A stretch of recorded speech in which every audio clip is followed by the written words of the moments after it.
해외에서 국내 소셜 네트워크 서비스를 이용해 고수익을 낼 수 있다며 수십억 원을 가로챈 일당이 검거됐습니다. 지금까지 피해자만 100여 명이 넘는 것으로 밝혀졌습니다. 5년 단위로 수립하는 부산시 도로건설 관리 계획이 확정됐습니다. 제2해안순환도로 건설과 같은 신규 사업 계획과 반송터널 재추진 계획도 포함됐습니다. 일요일 박형준 부산광역시장 취임식이 열립니다. 이 자리에서 박 시장은 다시 태어나도 살고 싶은 부산을 만들겠다는 의지를 강조할 계획이라고 밝혔습니다.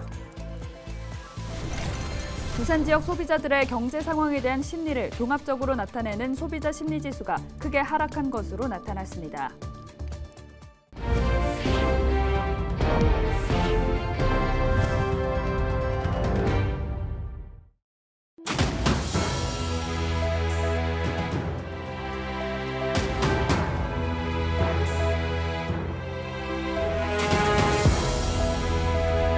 여러분 안녕하십니까? 헬로티비 부산 뉴스입니다. 해외에서 국내 소셜 네트워크 서비스를 이용해 고수익을 낼 수 있다며 수십억 원을 가로챈 일당이 경찰에 검거됐습니다.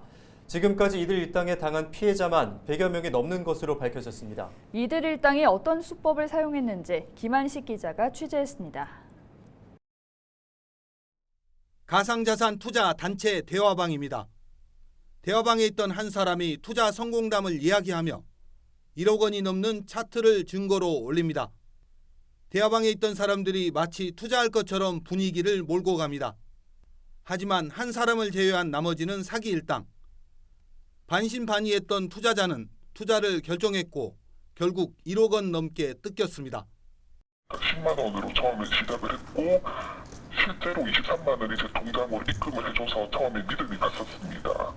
그리고 약 1,000만 원으로 제가 먼저 시작을 했고 지난해 6월부터 8개월 동안 SNS 단체 대화방을 이용해 70억 원을 가로챈 혐의로 일당 16명이 경찰에 붙잡혔습니다. 이들에게 당한 피해자만 130여 명. 이 가운데는 집을 팔거나 퇴직금 전액을 투자한 피해자도 있었습니다. 피해자들은 홈페이지에 게시된 관련 서류를 보고 믿었는데 위조된 것으로 확인됐습니다. 일당은 소액 투자는 수익금까지 돌려주며 신뢰를 쌓은 뒤 금액을 늘렸고 각종 명목으로 돈을 뜯어냈습니다.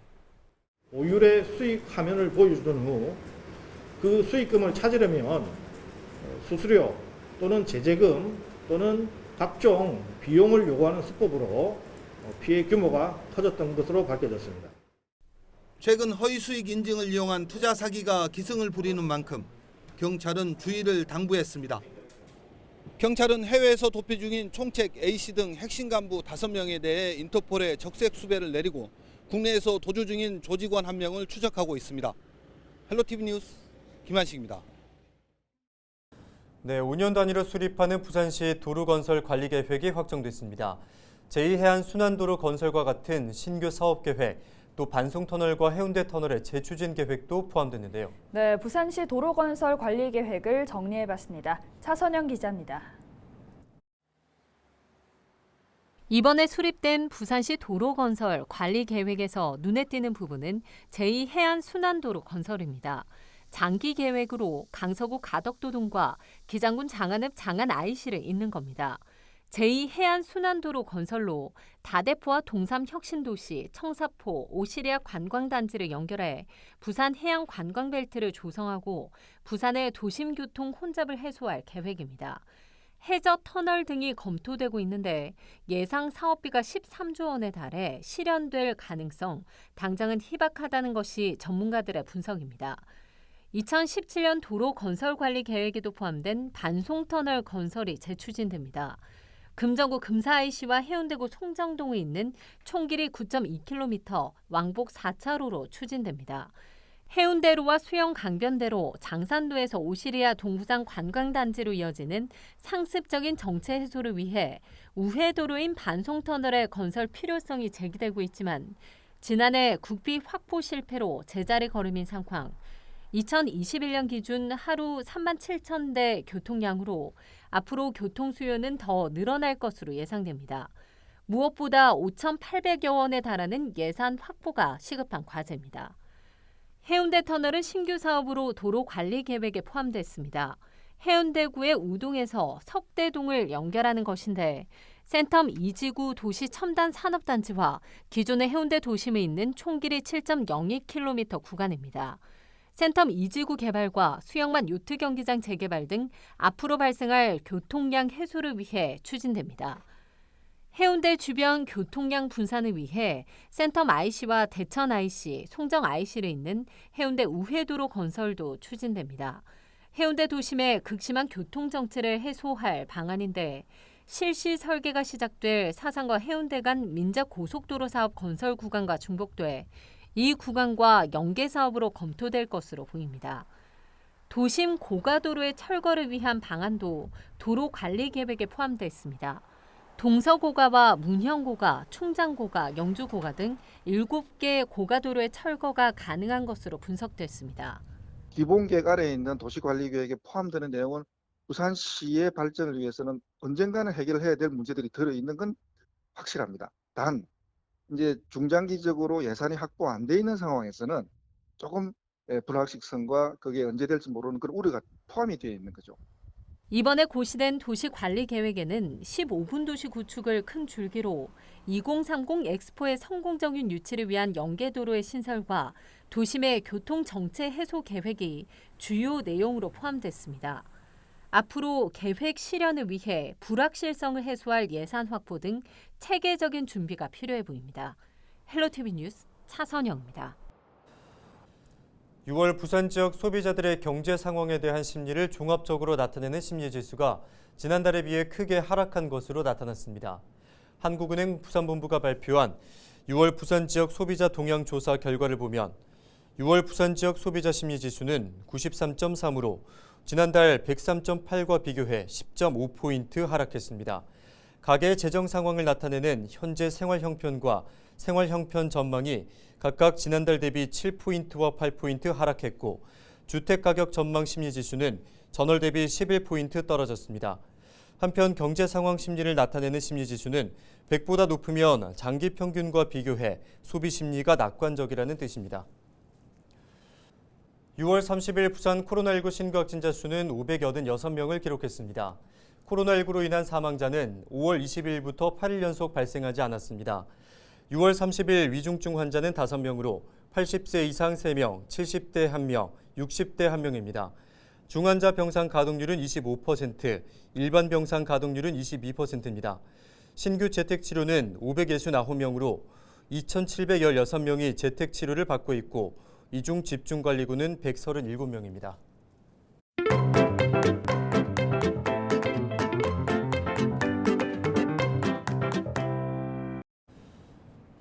네, 오는 7월부터 우회전을 잘못하면 큰 코 다칩니다.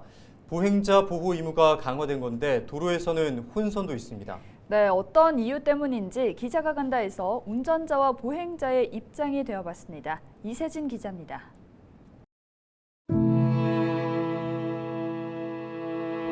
싶어요. 그 애는 저보다 어린 애인데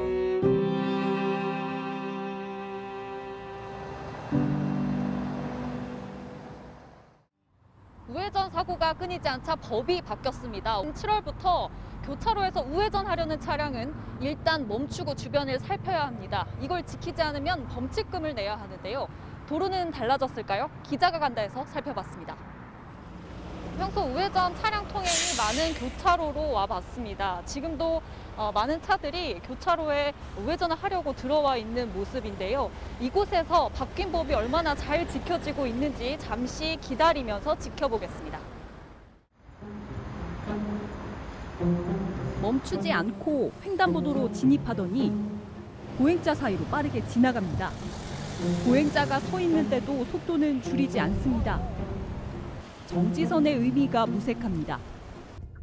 이번엔 차를 타고 곳곳을 돌아봤습니다. 오, 막 저렇게 가도 돼요? 오, 여기도 막 간다. 그렇다면 어떨 때 우회전해야 할까? 내 신호가 빨간불이라면 일단 멈춥니다. 완전히 멈췄다 보행자가 없으면 출발합니다. 초록불일 때는 보행 신호가 아닐 때만 천천히 지나갈 수 있습니다. 이게 어렵다면 일단 횡단보도나 보행자가 있으면 무조건 멈췄다 출발하는 게 편합니다. 바뀐 법에서는 횡단보도를 건너는 보행자는 물론이고 건너려는 보행자가 있을 때도 멈춰야 합니다.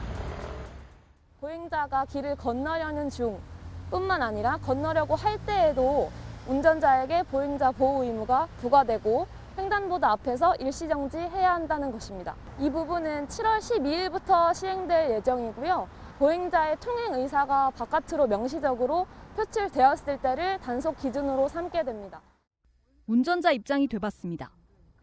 보행자가 있어 멈췄는데 뒷차가 바로 경적을 울립니다. 지금 저한테 빵빵하는 건가요? 지금 저한테 빵하는 거죠? 앞에 보행자가 있는데 지금 저한테 비켜달라는 거잖아요.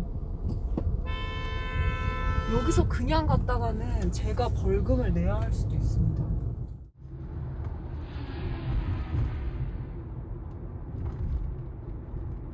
초보 운전자였을 때는 그런 상황에 되게 위협감도 느꼈을 것 같아요. 촬영 중이어가지고 제가 지금 가만히 이렇게 있는 건데 평소 같았으면 저도 그런데 운전을 하다 보니 헷갈리는 순간도 있습니다. 가장 궁금한 건 보행자가 없을 때도 멈춰야 하냐는 겁니다.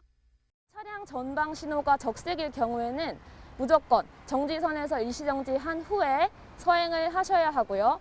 만약 차량 전방 신호가 녹색이라면 천천히 진행하면서 우회전하셔도 됩니다. 하지만 이렇게 지나가다 다른 차 또는 보행자와 사고가 나면 운전자 책임입니다. 실제로 대법원 판례에서도 신호 위반을 한 운전자에게 책임을 준 경우가 있습니다. 결국 법보다 중요한 건 습관입니다. 무심코 또는 알고도 지나치는 게 아닌 멈춘 후 주변을 살피는 습관. 모르면 일단 멈추는 게 답입니다. 기자가 간다, 이세진입니다. 7월 1일 시청 1층 대강당에서 민선 8기 박형준 부산광역시장의 취임식이 열립니다. 시는 취임식을 대내외적으로 어려운 상황을 고려해 외부 인사 초청 없이 검소하고 간결하게 개최할 예정이라고 밝혔습니다. 이날 취임식에는 박 시장의 공약 슬로건인 다시 태어나도 살고 싶은 부산을 만들겠다는 의지를 담은 퍼포먼스가 펼쳐질 예정입니다. 박 시장은 취임식 직후 첫 공식 외부 일정으로 시정의 현안과 주요 이슈에 대응하기 위한 제1차 부산미래혁신회의를 엽니다. 1차 회의에서는 신산업 등 부산 미래먹거리 분야 산업 현장의 목소리를 청취하고 규제 허들을 낮춰 지역의 혁신 성장 기반을 확보하는 방안을 논의합니다. 오규석 기장군수가 6월 30일 별도의 퇴임식 없이 12년의 임기를 마무리했습니다. 오 군수는 임기 마지막 날인 6월 30일 오후 2시까지 야간 군수실을 운영했습니다. 오 군수는 이날 야간 군수실 운영을 마무리하고 퇴임식 없이 마지막 날 자정까지 군수실을 지키며 성원과 지지를 보내준 기장군 공직자와 군민들에게 감사의 마음을 전했습니다. 한편 야간 군수실은 낮 시간 이용이 어려운 주민들을 위해 평일 오후 6시부터 밤 10시까지, 토일 공휴일에는 오전 9시 30분부터 운영해 민원 1,365건을 처리하고 방문 인원은 24,345명에 달합니다. 김철원 영도구청장이 6월 30일 이임식을 하고 4년 임기를 마무리했습니다. 김철원 구청장은 힘든 여정이었지만 밤낮으로 뛰었다며 고비마다 든든한 힘이 돼준 구민들에게 감사의 인사를 전했습니다. 이어 또 다른 새날을 준비하겠다며 영원한 영도 사람으로 함께 부대끼며 지역사회의 보탬이 되겠다고 약속했습니다. 이와 함께 무엇보다 영도가 더 살기 좋고 경쟁력 있는 도시로 발전하기를 응원한다고 덧붙였습니다. 6월 29일 오후 10시 40분쯤 부산 진구 부전동의 한 코인 노래방에서 불이 났습니다. 불은 집기와 벽면 등을 태운 뒤 10여 분 만에 진화됐습니다. 또 종업원과 손님 등 10여 명이 건물 밖으로 긴급 대피했습니다. 소방당국은 노래방 안에 설치된 선풍기에서 불이 난 것으로 보고 정확한 화재 원인을 조사하고 있습니다. 이상으로 뉴스를 마칩니다. 저희는 언제나 지역민 여러분과 함께하겠습니다. 시청해주신 여러분 고맙습니다.